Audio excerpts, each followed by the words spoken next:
দেশের উন্নয়ন স্থিতিশীলতার জন্য ধানের শীষের পক্ষে ভোট চাইলেন বিএনপির স্থায়ী কমিটির সদস্য সালাউদ্দিন আহমদ। সকালে কক্সবাজারের চকরিয়ার বমুবিলছড়ি ইউনিয়নের জনসভায় যোগ দিয়ে তিনি এই আহ্বান জানান। আগামী নির্বাচন মানুষের ভাগ্য বদলে দেয়ার ভোট দাবি করে সালাউদ্দিন আহমদ বলেন, ধর্মের উছিলায় রাজনীতি করা একটি দলের দেশ নিয়ে কোনো ভাবনা নেই।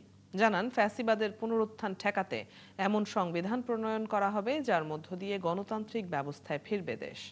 ক্ষমতায় গেলে ফ্যামিলি, স্বাস্থ্য ও কৃষি কার্ড দিতে বিএনপি প্রতিশ্রুতিবদ্ধ বলেও জানান দলটির এই নেতা।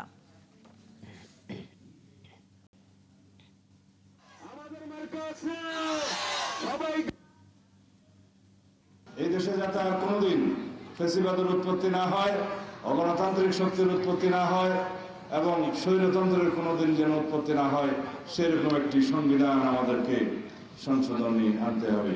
সেরকম গণতান্ত্রিক প্রতিষ্ঠানগুলোকে শক্তিশালী করতে হবে, যাতে করে এই গণতান্ত্রিক প্রতিষ্ঠানগুলো গণতন্ত্রকে পাহারা দিতে পারে, সাংবিধানিক প্রতিষ্ঠানগুলো গণতন্ত্রকে রক্ষা কবচ হিসাবে কাজ করতে পারে।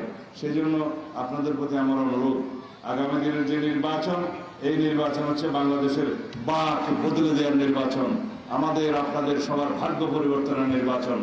এই দেশের সবাই সাম্য, মানবিক মর্যাদা এবং সুবিচার চায়, সেটা প্রতিষ্ঠা করার নির্বাচন আগামী নির্বাচন।